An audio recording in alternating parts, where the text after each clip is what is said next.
बिस्मिल्लाहिर्रहमानिर्रहीम। अस्सलाम वालेकुम। हार्वर्ड एकेडमी की तरफ से आपको वेलकम कहते हैं। आज का हमारा सेशन ह्यूमन रिसोर्स मैनेजमेंट की वेरी बेसिक से हम स्टार्ट करेंगे, जिसमें डेफिनेशन वगैरह को हमने डिस्कस करना है और इस सब्जेक्ट का ओवरव्यू हमने देखना है कि सब्जेक्ट डील किससे करता है। आप किसी भी डिपार्टमेंट में एक इमेजिनेशन रख लें, स्कूल, कॉलेज, यूनिवर्सिटी, किसी इंडस्ट्री, फैक्ट्री, व्हाट्सएवर जो भी आपके माइंड में एक आता है, मैन्युफैक्चरिंग यूनिट या कोई भी एक ऐसा इदारा जिसमें मुनज़्ज़म तौर पर लोग काम करते हों, तो उस सेटअप में मुख्तलिफ़ रिसोर्सेज होते हैं जो इस्तेमाल किए जा रहे होते हैं। इवन के उसकी लैंड, उसकी बिल्डिंग और उसके कैश हैंडलिंग, उसके फाइनेंस के मामलात, उसके बाकी इक्विपमेंट, बहुत सारी चीज़ें होती हैं। और सबसे अहम वहाँ पे एक आपको इंसान भी नज़र आता है। इंसान को या ह्यूमन तो मानी हो गया कि इंसान है, जो उसमें मेल भी हैं, फीमेल भी है। रिसोर्स के पॉइंट को अगर हम समझना हो तो एक मेरे माइंड में एक एग्जांपल आती है कि आप एक बॉर्डर पे देख लें, दो फ़ौजें आमने सामने हैं और एक बॉर्डर पे फ़ौज के पास हर किस्म का असला है और उसके पास चंद एक फ़ौजी थे वो जो कि हलाक हो गए। अब दूसरी तरफ मैन पावर बहुत ज़्यादा है, असला कम था। लेकिन जब एक साइड से मैन पावर ख़त्म हो जाएगी और असला बहुत सारा होगा तो क्या उसके काम का है? जिस कंट्री के पास बहुत ज़्यादा दूसरे रिसोर्सेज थे लेकिन ह्यूमन रिसोर्स नहीं था, दूसरी डिपार्टमेंट जिसने इफ़ेक्टिवली या दूसरे बॉर्डर की साइड पे जो फ़ौज है या मुल्क है, उसने अपने असला को, अपने वेपन्स को इफ़ेक्टिवली यूज़ किया और उसके पास ह्यूमन रिसोर्स भी है, अच्छी ट्रेंड है। तो दूसरी साइड वाले जो रिसोर्सेज ज़्यादा थे, असला महंगा था, लोगों को कम सैलरी मिलती थी, लेकिन इवन कि उन्होंने असला ज़्यादा इंगेज किया हुआ था। तो जब वो ख़त्म हो गया तो इट्स मीन कि अब इंसान मूव कर सकते हैं उस वेपन सब चीज़ों को कंट्रोल करने के लिए। तो अब यहाँ पे देखें कि वेपन भी काम नहीं आता जब आपके पास ह्यूमन रिसोर्स ख़त्म हो जाए। तो ह्यूमन रिसोर्स की एक अपनी अहमियत है। जब भी कभी आपने कोई मिशन कंप्लीट करना हो, काम करना हो, तो आपको इंसानों की जो एक्टिविटीज़ हैं, जो एफ़र्ट्स हैं, वो एक यूनाइटेड तरीके से एक एग्जैक्ट डायरेक्शन में उनकी हेल्प की ज़रूरत होती है। अब जितने भी रिसोर्सेज होते हैं एक ऑर्गेनाइजेशन में, वो मुख्तलिफ़ डिपार्टमेंट्स में उनकी ज़िम्मेदारी दी गई होती है। फाइनेंस के मामलात हैं तो फाइनेंस देखेगी, टेक्निकल है तो टेक्निकल एक्सपर्ट देखेगा। तो जबकि इंसानों की बात करें, ह्यूमन की बात करें, तो इसको एचआर का जो मैनेजर है वो देखता है और एचआर के मैनेजर को टारगेट दे दिया जाता है कि ये चीज़ें हैं, आपने इनकी को इनहेरिटेड या कोहेरिटेड इस तरीके से कोहेसिवनेस के साथ मिलजुल के इनको इस तरह से लेके चलना है, एक डिसिप्लिन वे से और एक यूनिटी कमांड के ज़रिए से, कि जो ऑर्गेनाइजेशन के सालाना ऑब्जेक्टिव हमने सेट किए हुए हैं वो सेल के लिहाज से हूँ, प्रोडक्शन के लिहाज से हूँ, मार्केटिंग के लिहाज से हूँ, वो अचीव करने। तो हम ये कह सकते हैं कि इस मैन पावर या जो ह्यूमन रिसोर्स है, इसको गोल तक लेके जाने के लिए या गोल अचीव करने के लिए एक यूनि डायरेक्शन में और एक माइंड के साथ, एक डिसिप्लिन के साथ, एक ट्रेनिंग के साथ, एक अच्छी स्किल के साथ उनको मूव कराना ज़रूरी है। तो अगर किसी में वो स्किल नहीं है तो वो उस तरीके से साथ नहीं चल पाएगा। अब ये तो बात हो गई कि जी इसकी अहमियत क्या है या ह्यूमन रिसोर्स है क्या। अब आगे अगर हम चलें तो ह्यूमन रिसोर्स किसी भी डिपार्टमेंट में देखें, जब बिल्डिंग नई बनती है, वो इमारत बनती है, साथ में उसके जो जितना भी इक्विपमेंट है सारा कुछ उसमें इंस्टॉल किया जाता है। अब जब इंसानों की बारी आती है, रिक्रूटमेंट की बारी आती है, तो एक डिपार्टमेंट को जिम्मेदारी जाती है कि आपने इस तरह के इतने सारे लोग लेके आने हैं। चीफ एग्जेक्टिव एक होगा, 4 डायरेक्टर्स होंगे, मैनेजर्स होंगे, एम्प्लॉयज़ होंगे, वर्कर्स, नायब कासिद होंगे, स्वीपर होंगे और माली होंगे, और इसके अलावा जो भी उसकी टेक्निकलिटीज़ हैं उसके हिसाब से एक हिरार्की बना दी जाएगी।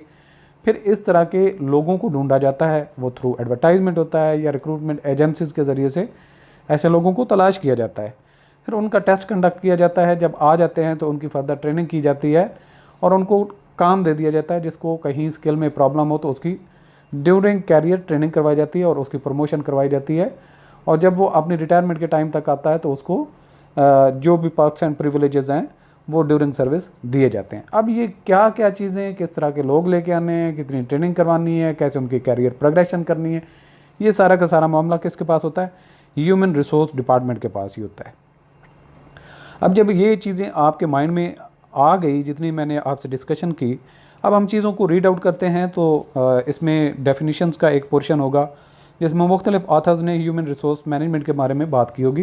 तो वो इंसानों की एफ़र्ट के इर्द गिर्द ही घूमती है, गोल्स को अचीव करने के इर्द गिर्द ही बात घूमती है। तो जब आपके माइंड में ये चीज़ एग्जाम्पल या जो हमने बातें की ये सरायत कर जाएँ, समझ आ जाएँ, उसके बाद हमारे पास कुछ इस टॉपिक को समझने में नहीं रह जाता। Human resource management means method of recruiting, hiring, deploying and managing an organisation personnel is known as human resource management.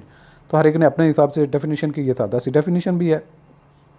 The HR department of an organisation is normally in charge of developing, implementing and managing HR that regulate works to and ensures following policies and procedures and the organization's interaction with employees. अब यहाँ पे देखें, the HR department of an organisation is normally in charge of develop करना, implement करना, manage करना, किसको? HR policies को। HR की पॉलिसीज़ किस लिए होती हैं? ताकि वो सूदमंद तरीके से जिस मकसद के लिए उनको इस डिपार्टमेंट में लाया गया है, उनसे वो मकसद हासिल किया जा सके। फर्दर भी HRM पे कहते हैं, HRM is concern with all issues relating to hiring, यानी कि उनको लेके आना एक डिपार्टमेंट के अंदर, कंपनसेशन, यानी कि उनको जो सैलरी देनी है, उनको कौन कौन से अलाउंसेस देने हैं, सालाना कौन सा अलाउंस है, परफॉर्मेंस मैनेजमेंट कि एक बंदा कैसे परफॉर्म कर रहा है, अगर उसकी एफिशिएंसी नहीं है तो उसको कैसे इंक्रीज़ किया जा सकता है, organisational development and training the employees कि अगर उसके पास ऐसी स्किल्स नहीं हैं जिनको ज़रूरी है कि उस डिपार्टमेंट को लेके चला जाए, तो ऐसी स्किल्स के लिए उनकी ट्रेनिंग करवाना। HRM defines a strategic approach to managing people as well as the work culture and environment, यानी कि एक वर्किंग कल्चर भी रहना चाहिए और एक वर्किंग सेटअप इन्वायरमेंट भी रहना चाहिए उस ऑर्गेनाइजेशन के अंदर, और ये सारा का सारा HRM डिपार्टमेंट का काम आता है। Let us understand what HRM human resource management है क्या। The term HRM stand for Human Resource Management with the focus on people, the employees जो कि हायर किए गए होते हैं, as companies assets, यानी कि एम्प्लॉय जो होते हैं वो कंपनी की क्या हैं? एसेट्स हैं, इसीलिए उनको रिसोर्सेज कहा जाता है। Hence employees are known as human capital. अब उनको ह्यूमन रिसोर्स कहें या ह्यूमन कैपिटल कहें, बात एक ही है। The main aim of HRM is to minimise risk and increase return on investment, यानी कि जितना आपने पैसा लगाया एक कंपनी के अंदर, लेट्स सपोज $500 मिलियन था, अब ये है कि इसको रिस्क है कि कहीं आपका डूब न जाए। अब $500 के बदले में, $500 मिलियन के बदले में आप अगर साल में $1000 मिलियन तक पहुंच जाते हैं, इट्स मीन कि आपने रिटर्न को ऑप्टिमाइज़ किया and achieve the organisation short term and long term goals, यानी कि हमने एक हफ्ते में जो टारगेट सेट थे वो भी अचीव किए, एक महीने के लिए जो टारगेट सेट थे वो भी हमने अचीव किए। तो जो ऑर्गेनाइजेशन के लॉन्ग टर्म और शॉर्ट टर्म दोनों ऑब्जेक्टिव्स हैं उनको अचीव किया जा रहा है। इसके बाद आ जाता है जी ह्यूमन रिसोर्स मैनेजमेंट को अगर हमने डिफाइन करना हो तो कैसे कर सकते हैं। A simple HRM definition is efficient management of people in an organisation which can ultimately lead to contributing the achieving business goal. Ultimately क्या है? गोल्स हैं, और एफिशिएंट मैनेजमेंट किसकी है? लोगों की, और उसने अल्टीमेटली लेके किधर जाना है? लोगों की। एफिशिएंट मैनेजमेंट ने को एक यूनिक डायरेक्शन में लेके चलते हुए इस तरह से एफर्ट्स एक्सर्ट करनी है कि ऑर्गेनाइजेशन की जो गोल्स हैं उनको अचीव कर लिया जाए। सो यही डेफिनेशन उसकी बनती है। आगे फिर मजीद भी कुछ और भी तरीके से डिफाइन किया जा सकता है। Human resource management also defined commonly as HR. It has been defined in many different ways, but at the heart of every HRM definition is the human capital. यानी कि जब भी आप HRM की डेफिनेशन की बात करेंगे तो ह्यूमन को ह्यूमन कैपिटल के तौर पर लिया जाएगा, द एम्प्लॉय, इसके ऊपर ही बात हो रही होगी। HRM systems and HR policies are designed to maximize employees' performance to achieve the organizational strategic objectives. Strategic objective, strategic goals, एक ही बात है। ह्यूमन एफर्ट्स की ज़रूरत है और एफिशिएंट मैनेजमेंट की ज़रूरत है। तो 3-4 बातें हैं जो हमें इस डेफिनेशन के अंदर याद रखनी होती हैं। Human resource management can also be defined as planning, organising, directing, controlling, compensating, developing, integrating, maintaining, etc. of the human resources in order to achieve the social and individual objectives of the organization। यानी कि social क्या है कि जो society के अंदर हर एक की एक जिम्मेदारी दी गई होती है। इसी तरह से जब वो ऑर्गेनाइजेशन का हिस्सा बनते हैं तो ऑर्गेनाइजेशन की भी एक सोसाइटी बन जाती है।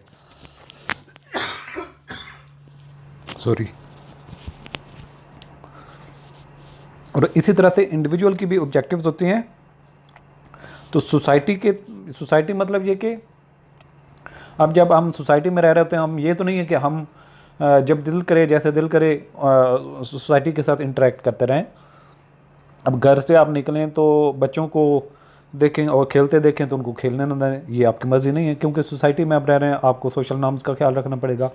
ख़वातीन आ रही हैं, उनसे कैसे आपने बात कलाम करनी है या कैसे उनसे इंटरेक्ट करना है अगर ज़रूरत पड़ती है। अदरवाइज़ आपकी विल एंड विश नहीं है कि आप जिसको चाहें जिस तरह से आप चाहें बात करके चले जाएं, ये नहीं है, सोशल नॉर्म्स हैं। इसी तरह से ऑर्गेनाइजेशन का भी एक सोशल नेटवर्क बनता है, इंडिविजुअल की भी एक जिम्मेदारी होती हैं और ऑर्गेनाइजेशन के भी ऑब्जेक्टिव्स होते हैं। Some of the most basic roles of HRM is to develop policies and procedures including recruitment, यानी कि उन लोगों को जो एम्प्लॉयज़ ऑर्गेनाइजेशन के अंदर लेके आए जाते हैं उनकी ट्रेन करना, उनको मोटिवेट करना, उनकी छुट्टी की पॉलिसी हो, अदर वर्क प्लेस पॉलिसीज़ हों, एम्प्लॉय रिलेटेड लीगल कंप्लाइंसेस हों, या ऑर्गेनाइजेशन के स्ट्रक्चर के लिहाज से कोई भी परफॉर्मेंस या मॉनिटरिंग का या सैलरी के स्ट्रक्चर के मामला होंगे, सारे के सारे ह्यूमन रिसोर्स मैनेजमेंट डिपार्टमेंट ने देखने होते हैं। अब अगर हम मुख्तलिफ ऑथर्स की डेफिनेशंस को अगर देखें तो हमें यही पता चलेगा कि HRM के अंदर क्या 3 चीज़ें घूम रही हैं। Learn what is human resource management meaning and its definition given by some of the elite HR experts and eminent authors। Armstrong क्या कहते हैं? HRM is concerned with the employment, development and reward of the people in organization and the conduct of relationship between the management and the workforce। अब देखिए management, the workforce, people, workforce इसी को people को कहा गया है और management इसी को लेके चल रहे हैं और इनको एम्प्लॉयमेंट लेके जाना और डेवलप करना, इनकी ट्रेनिंग करना। यानी कि जब ऑर्गेनाइजेशन के अंदर लेके आते हैं उनको रिक्रूटमेंट कहते हैं, रिक्रूट करना या एम्प्लॉयमेंट देना, फर्दर उनको डेवलप करना, फिर उनका मैनेजमेंट के साथ रिलेशनशिप, फिर उनकी अल्टीमेटली परफॉर्मेंस, किस लिए? ताकि गोल्स को अचीव किया जा सके। ये 3-4 बातें अगर आप याद रख लेंगे तो डेफिनेशन आप खुद से भी बना सकते हैं। रॉबिन एंड डिसेंजो क्या कहते हैं? HRM is a process of acquiring, यानी उन लोगों को लेके आना, रिटेन करना, डेवलप करना, टर्मिनेट करना and properly using the human resource in an organisation. वही बात उसी सर्कल से शुरू होती है जब लेके आते हैं और एंड तक उनकी रिटायरमेंट तक होती है। तो मुख्तलिफ उनकी एक्टिविटीज़, उनकी डेवलपमेंट, उनकी कैरियर, उनकी कंपनसेशन, जो भी आप उसमें लिखते जाएंगे HR के साथ ही डील करता है। इसके बाद डेसलर कहता है HRM as a process of acquiring, training, appraising and compensating employees and attending to their labor relations, health safety and fairness concern। इनके उनको प्रॉपरली यूज़ किया जा रहा है। कहीं ये नहीं है कि 8 घंटे अगर काम लेना है तो उसके बजाय 16 घंटे आप इसको उससे काम लें, ये भी ठीक नहीं होता। इसके बाद मैथ्यूज एंड जैक्सन कहते हैं HRM deals with the design of formal system in an organisation to ensure that effective and efficient use of human talents to accomplish organisation goals. यानी कि जो ह्यूमन है उनके टैलेंट्स को अचीव करना एक एफर्ट्स के ज़रिए से, ताकि ऑर्गेनाइजेशनल गोल्स अचीव हो जाएं। बेयरस एंड रू कहते हैं human resource management encompasses those activities designed to provide for the coordinate the human resources of an organization। Human resource functions refer to those tasks and duties performed in an organization to provide for and coordinated human resources। तो ultimately goals को achieve करने के लिए उनके efforts को इस्तेमाल किया जाता है।